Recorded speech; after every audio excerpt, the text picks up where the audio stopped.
Welcome to History Black, the place where we uncover the darkest, most terrifying, and most forgotten chapters of human history.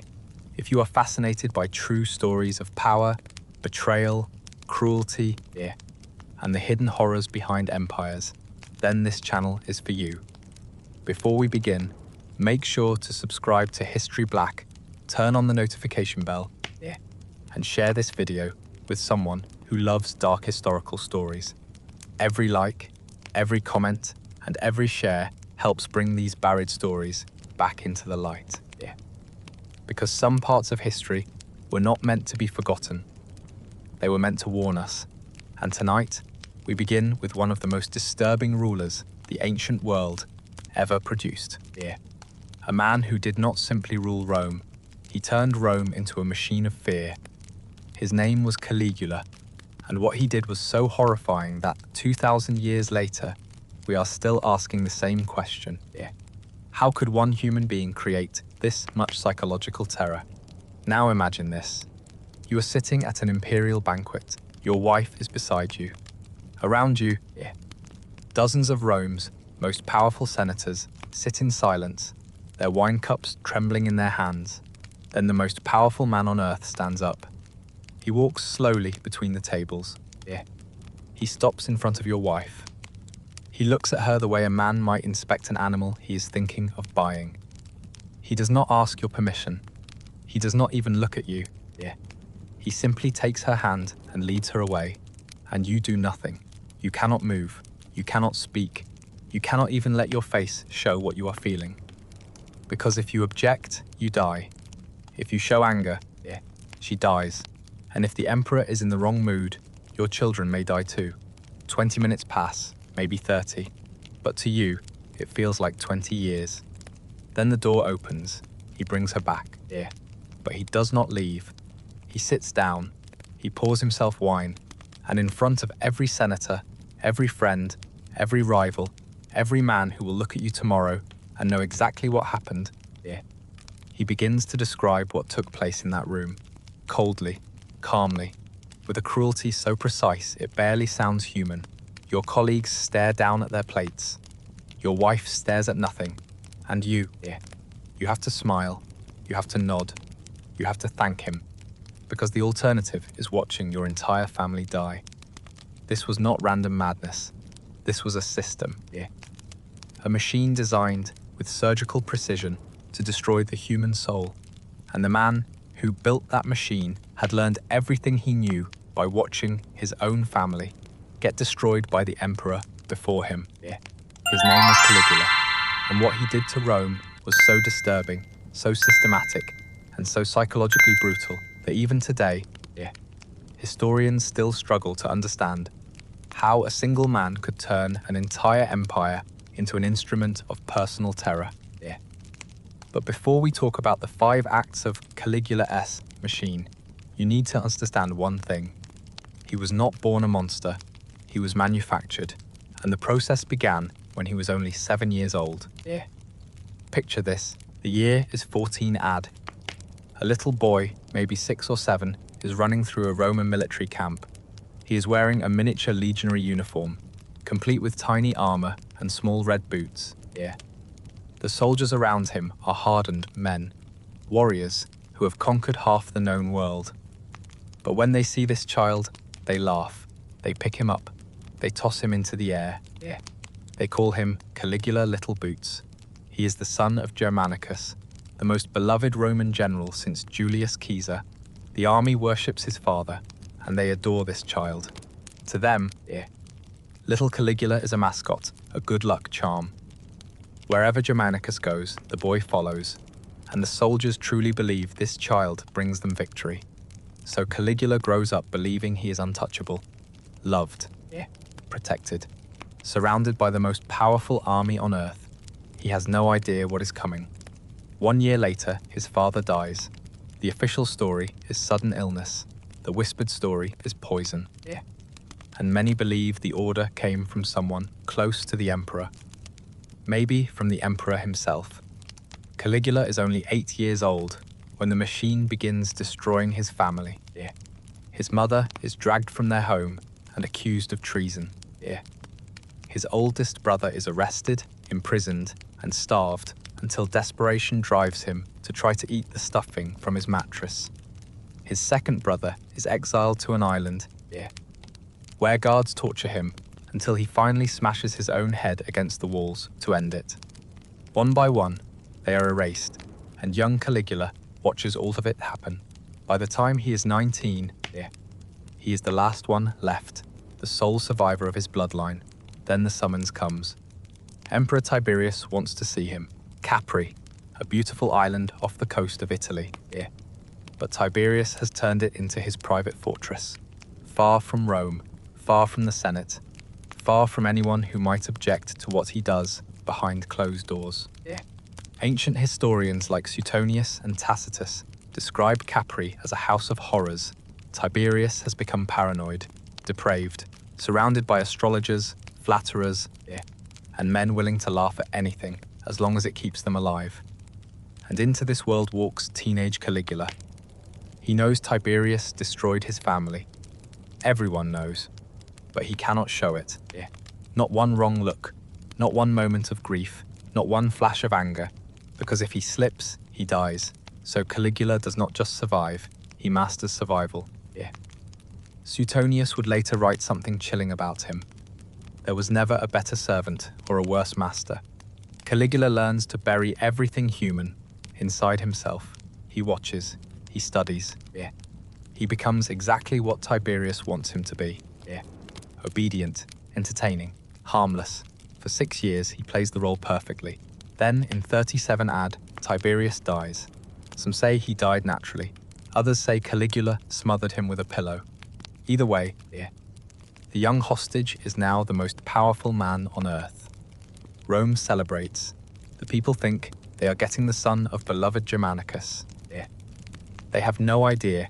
They have just crowned a man who spent 6 years learning how to break human beings from one of the most terrifying monsters in Roman history. For 7 months, everything seems perfect. Then Caligula becomes sick, and the man who wakes up is not the same man who went to sleep. What happened during those fevered days, we will never know. But when Caligula recovered, something inside him had shattered, and Rome was about to discover what he had been hiding. What I am about to describe is not random violence. It is not the behavior of a madman acting without control. Caligula built a system. 5 separate acts of psychological warfare, each one designed to destroy a different part of the human spirit. And the most terrifying part is how methodical it was. This was the blueprint. Act 1, the sister goddess. Caligula had 3 sisters, but one of them, Drusilla, was different. Ancient sources say their relationship crossed boundaries that even Rome found disturbing. Whether the rumors were true or later political propaganda is still debated. But what matters is this: people believed them, and Caligula did not stop the rumors. He encouraged them. Then Drusilla died, and what happened next reveals the core of Caligula's system. He took his personal pain and forced an entire empire to experience it with him. He did not simply mourn, he weaponized mourning. First, he forced the Senate to declare Drusilla a goddess, not symbolically. Officially, there were now temples to his dead sister, and Romans were expected to worship her. Then he declared a period of mourning, and this is where grief became terror. It became a capital crime to laugh, a capital crime to bathe, a capital crime to eat dinner with your family. Imagine living like that. Your child tells a joke at breakfast. Do you laugh? Or do you silence your own child because that laughter could get your family killed? For weeks, maybe months, every moment of joy became a possible death sentence. Caligula was forcing Rome to feel his pain, whether they wanted to or not. He learned that he could legislate emotion, criminalize happiness, turn his inner world into everyone else as reality. And once he realized he could control how people felt, he began experimenting with what else he could take from them. Act 2, the imperial brothel. This next part is so disturbing that historians still debate whether it truly happened or whether it was later propaganda. But this is what the ancient sources claim. Caligula established a brothel inside the imperial palace, not for himself, for the public as a business, and it was not staffed by ordinary prostitutes.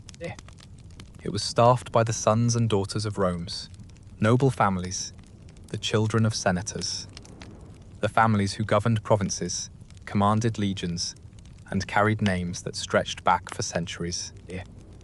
Caligula allegedly sent heralds into the streets to announce the prices.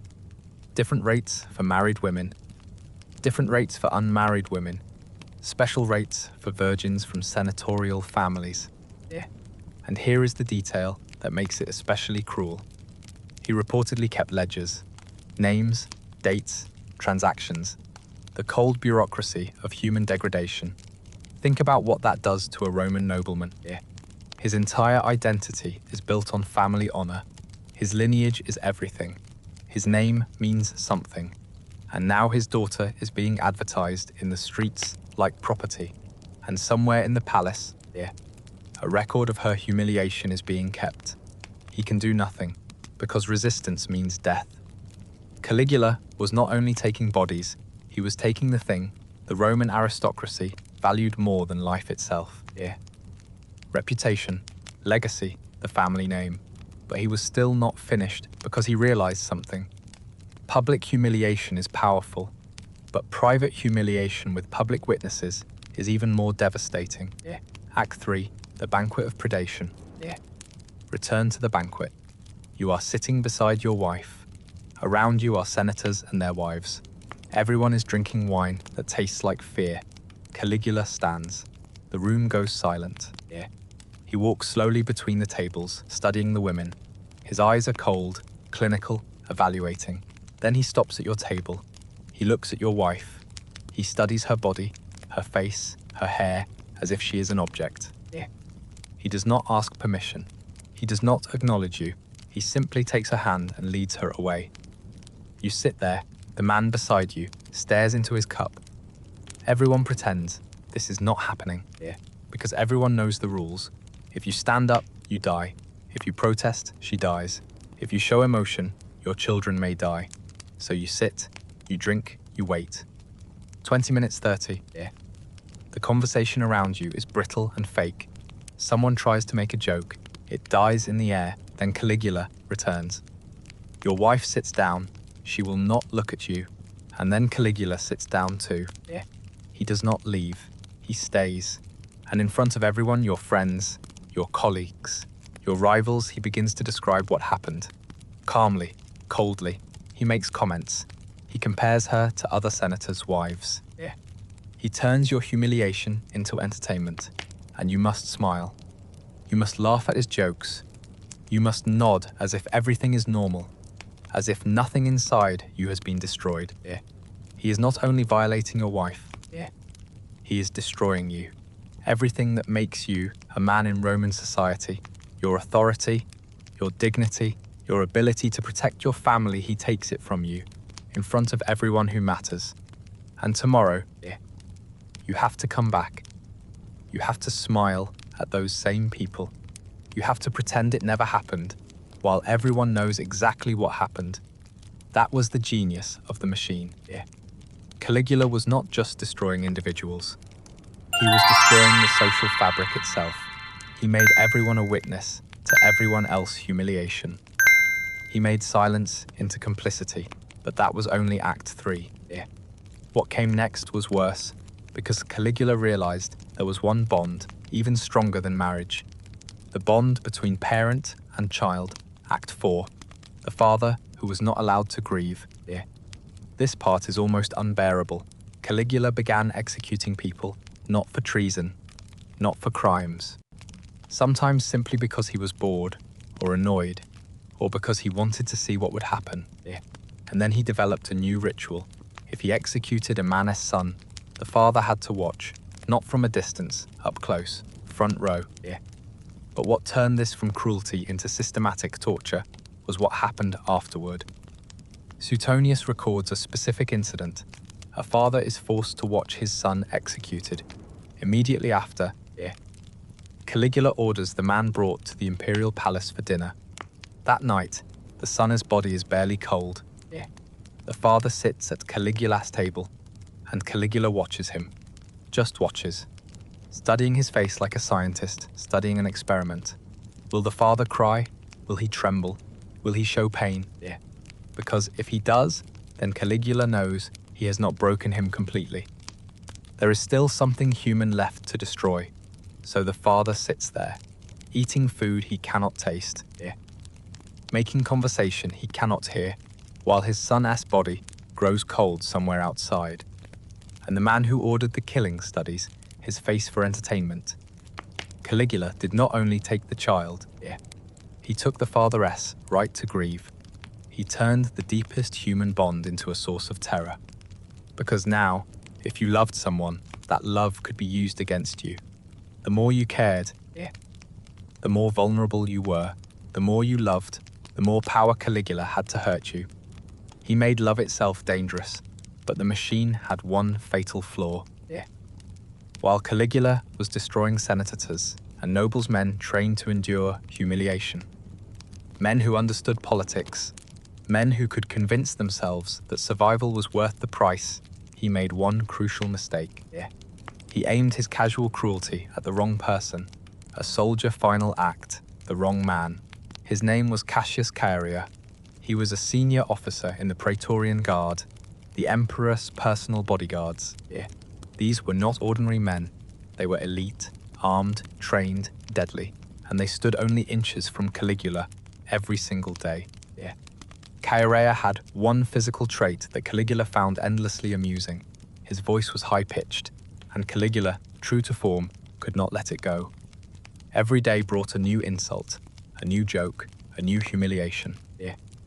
When it was Chaerea's turn to ask for the daily password, a military protocol performed in front of other guards, Caligula would give him deliberately humiliating passwords, feminine or sexually suggestive words meant to make the other soldiers laugh. Day after day, week after week. To Caligula, it was nothing, a throwaway joke, barely worth remembering. But to Chaerea, every insult was another drop of poison.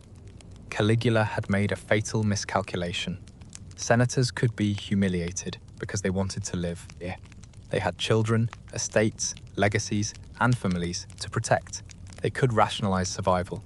But Chaerea was a soldier, a man trained for violence. A man who stood next to the emperor every day with a sword on his hip, and Caligula had taught him that life under this emperor was no longer worth living.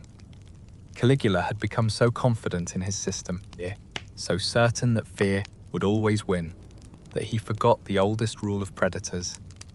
Never corner something that can kill you. What happened next took less than 60 seconds, but it changed Roman history. January 24, 41 AD. Caligula is attending the theatre. He is in a good mood. There are games, performances, celebrations. Around midday, he decides to leave through a narrow underground corridor connecting the theatre to the palace. The passage is dim, claustrophobic. Stone walls press in from both sides. The conspirators are waiting. Chaerea steps forward as Caligula approaches. This is normal. Guards often approach the emperor for protocol. Chaerea asks for the password. Caligula, completely unaware, still secure in his own invincibility, gives one final mocking answer. It is the last thing he ever says. Chaerea screams, "Take this," and drives his sword beneath Caligula's ribs. Caligula stumbles. He tries to run, but there is nowhere to go. The corridor is too narrow. Conspirators block both ends. They swarm him. According to the sources, he is stabbed 30 times, 30 blows. 30 blades of accumulated rage, humiliation, and terror. They do not stop until there is nothing left that could possibly be alive. 4 years of fear released in less than 1 minute. The monster is dead. And then it gets worse. The conspirators do not stop with Caligula. They find his wife, Cassonia. She knows what has happened. She can hear the screaming. She begs. She pleads. She tries to reason with armed men who have just killed an emperor. They stab her to death. Then they find the nursery. Caligula's daughter, Julia Drusilla, is only 2 years old, maybe 3. The sources disagree. A soldier picks her up, and while she cries for her mother, he kills her against a marble wall. They have to make sure there is no heir, no one who can grow up and seek revenge, so they kill a toddler. This is what happens when the machine breaks. It does not simply stop. It devours everything connected to it. For a few hours, maybe for an entire afternoon, it seems like Rome might actually change. The Senate gathers. They begin debating. Some want to restore the Republic, to get rid of emperors entirely, to return to the old ways. For the first time in generations, Rome seriously discusses what it should become. But while the Senate is talking, the Praetorian Guard is acting. They loot the palace, jewelry, coins, anything valuable. Then one of them hears something behind a curtain. He pulls it back and finds a man hiding there, trembling, middle-aged, with a stutter and a limp. Claudius, Caligula's uncle, the embarrassment of the imperial family. The man everyone thought was harmless, weak, maybe even damaged by childhood illness. But the guards do not see a harmless fool. They see a new emperor. The Praetorians carry Claudius on their shoulders to their camp. They proclaim him emperor. And while the Senate is still debating the future of the Republic, the army has already decided the system survived. And that is what haunts me about this story. Caligula ruled for less than 4 years. 4 years. In the long history of Rome, that is almost nothing. A footnote, a brief nightmare. And yet 2,000 years later, we are still talking about him. Why? Because Caligula proved something terrifying about power. He showed that the entire machinery of a state, its laws, its military, its economy, its bureaucracy, its culture, can be turned into instruments of personal, psychological warfare. He did not operate outside the system. He made the system his weapon. The ledgers in the imperial brothel, that was bureaucracy doing its job. The forced mourning for Drusilla, that was law enforcement doing its job. The banquets where senators were humiliated, that was imperial ceremony doing its job. Every atrocity was technically legal, because Caligula was the law. And when he died, the system did not die with him. It simply found a new operator. That is the real horror. Not that one man was a monster, but that the machine he used kept running after he was gone. Look at what came after him. Nero, who burned Rome and blamed the Christians. Domitian, who executed people for the smallest signs of disrespect. Commodus, who forced senators to watch him perform as a gladiator. Elagabalus, whose behavior became so disturbing that some accounts are still difficult to repeat. The blueprint remained. The machine kept evolving, because Caligula revealed a truth Rome could never unlearn. When one person controls everything, the army, the law, the economy, the culture, there is almost no mechanism left to stop him. No checks, no balance, no protection, only the hope that he dies or that someone kills him. And even then, the system may simply choose someone new. Suetonius wrote that Caligula was the best of servants and the worst of masters. He learned tyranny by pretending to be the perfect subject. He studied under Tiberius. He watched how monsters operate.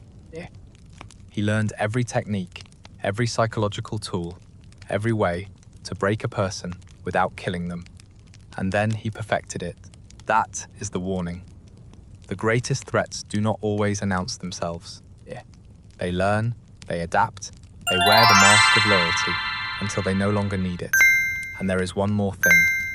After Claudius became emperor, he had many of Caligula's records destroyed.